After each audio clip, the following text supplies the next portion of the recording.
Alors David, un petit mot là sur l'évolution du bac ici.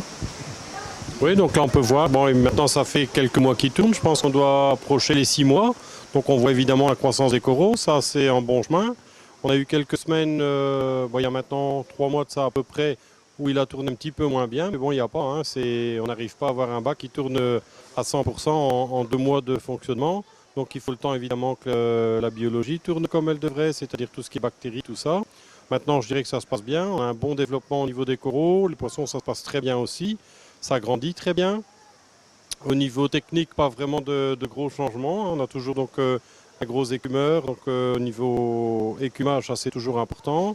On a le refuge avec les Chaetomorpha qu'on peut voir ici en bas qui sont éclairés par les rampes spécifiques de chez Tons. Donc on a aussi un bon résultat au niveau de la croissance de la Chaetomorpha et ça joue un rôle. Ça nous permet je dirais, d'alimenter très copieusement les poissons tout en n'ayant aucune trace en nitrate, ça c'est quand même important, c'est quelque chose qui aide. On a rajouté dans le compartiment aussi de la céramique, donc c'est une masse filtrante, ni plus ni moins, très poreuse pour les gens qui ont des décors qui ne sont pas trop chargés. Et alors pour le reste, au niveau technique en dessous, pompe doseuse et filtre à lift fluidisé pour la résine ROWAFOS pour retirer les phosphates et les silicates bien entendu. Donc techniquement parlant, autrement, peu de changements. C'est surtout au niveau du contenu de l'aquarium qu'on voit la croissance et où on voit les changements maintenant. Donc ça pousse bien. Le réacteur d'Astaco est en route. Il arrive parfaitement à compléter tout ce qu'il faut en eau. Je dirais que ce soit calcium, carbonate et magnésium. Donc voilà, on voit un petit peu le développement. Au niveau de la population de poissons, on est aussi à peu près à ce qu'on voudrait. Donc là, je pense que maintenant, on a une petite idée de ce que ça donne. Exactement, bon, il n'y a plus qu'à laisser faire le temps au temps.